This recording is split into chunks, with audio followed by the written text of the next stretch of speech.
שיר המעלה זה נדנו בצורו, זה לגרוס ויענני, אדנו יעציל נפשי מצווה שקם אלו שן רמיו, מית, אנחנו מייס לבלח לו, שן רמיו חיצי גיבר, שנים מגחת הרסומים, או יולי כי גרתי משהו שוכן, תימולי כאילו שרבא שוך, לא ננפשי מסורי שולם, אני שולם וכי אדבר הם עולם מלחמו. Let us give some tzedakah for the well-being of our brothers in Ukraine, in Eretz Yisrael, the security, the safety, and obviously for the imminent geula.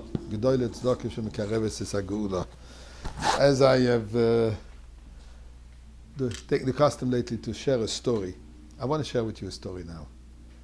Among the fascinating stories, this is not just a wow story. This is a wow story. Please listen till the end. A little long, worth listening. Promise you. Fellow by the name Bogomilsky in Florida, businessman in real estate. He told me the story himself. He was going to buy a nursing home, an old age home, and he has an appointment with the owner or the representative of this company to go through the sale.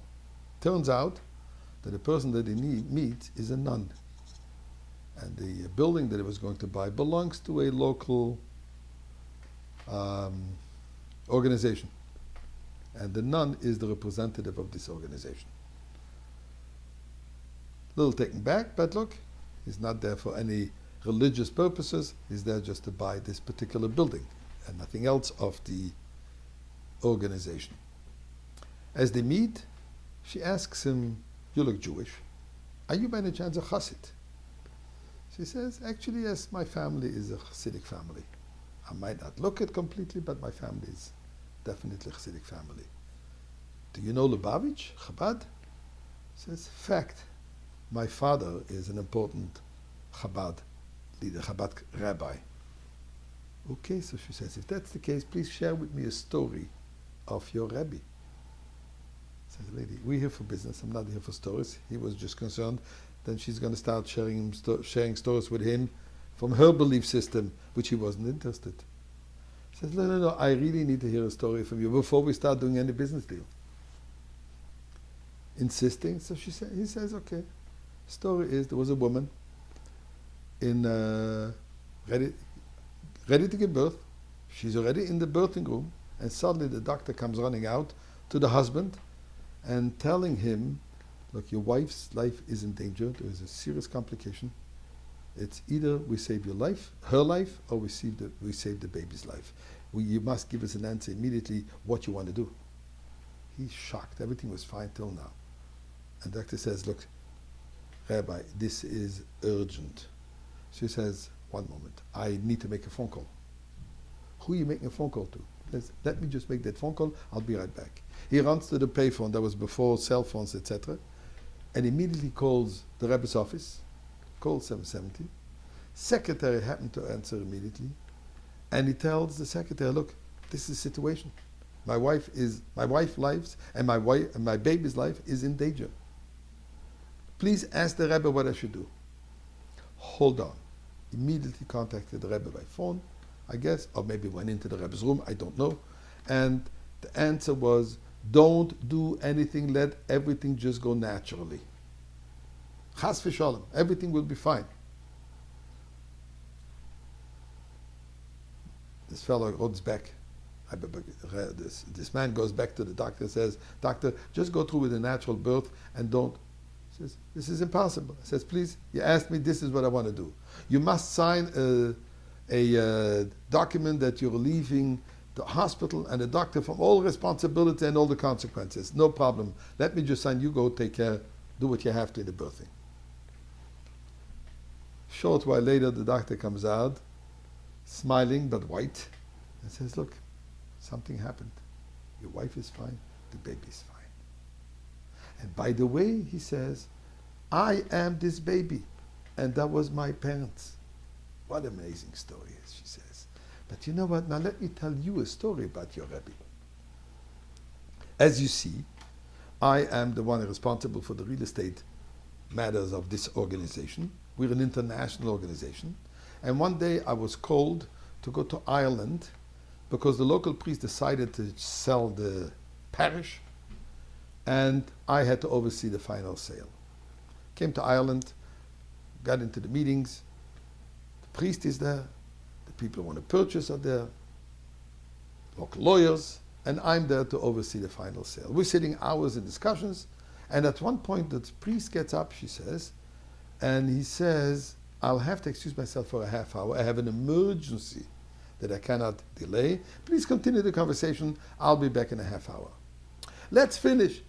I'm sorry, I cannot delay. It must be now. Okay? No choice, no choice. They take a half hour break. So she says, I took the opportunity during this half hour to visit the entire building. And I'm going from room to room, from place to place, and suddenly I open the door, and I'm shocked what I see. I see the priest, dressed in some kind of which now I know is called a talis, having some bloxes, which now I know is tefillin, and I'm shocked. What is he doing? He notices me, and he's even more shocked than I am. And he points out, please come in. Wait a moment. He finishes, which I realize was prayer. He takes off his, what I know is talis and tefillin, and he tells me the following story. A while ago, about a year and a half ago, I was sitting by the TV at night, and I'm surfing channels. Suddenly, I see this angelic face speaking. I was mesmerized. I didn't understand anything, but I just couldn't break away from that picture on the screen. This holy man speaking, and occasionally you see a huge crowd listening attentively, singing. An amazing experience, although I didn't understand anything. The next night, this man comes to my dream and he says, time to come home. I woke up, I dismissed it, a dream. But when this happened in 3 consecutive nights, time to come home, time to come home, time to come home, and then he said, you're Jewish, time to come home. I realized this is not just a fantasy. This is something to it. I gave it some thought, and then I said, I know what I need to do. He knew that he was a child of the wall, raised in a monastery in France, told there was no parents. Who knows? Maybe my parents actually were Jewish. He went back to France, and as a priest, they allowed him to look at the documents. And indeed, he said, I found out that my parents were Jewish. In total shock, after a lot of thinking, I decided I have to go home.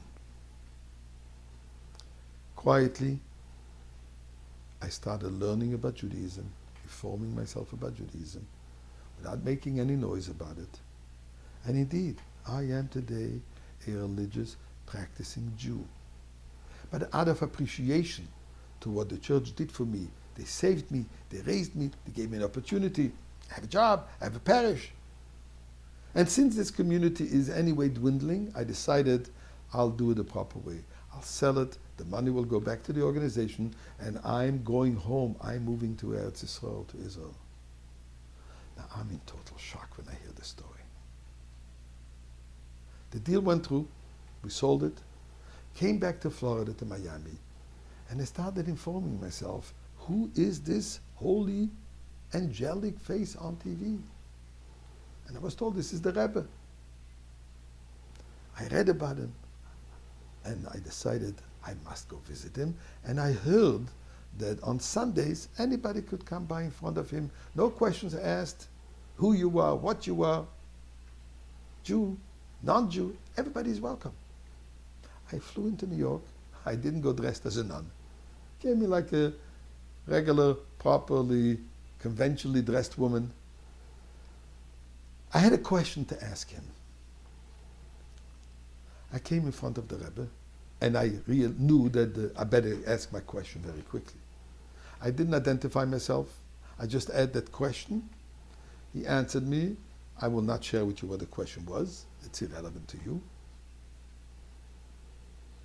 And he gave me $1, And he wished me, like everybody, bracha v'atzlacha, which I know it means blessing and success.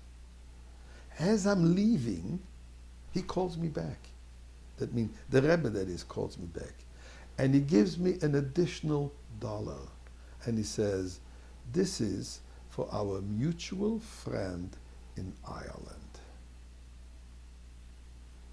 I did not say the Rebbe who I am. I didn't share any of the story. He knows. He knows. Rebbeinu Shel Olam, the Rebbe didn't tell us not just in a dream. The Rebbe tells us clearly, the time of coming home is now. Eibishter, we want to spend this Shabbos HaGodol in the Beis HaMikdash with the Rebbe as Melech HaMashiach, and this is the ultimate Shabbos HaGodol. Good Shabbos.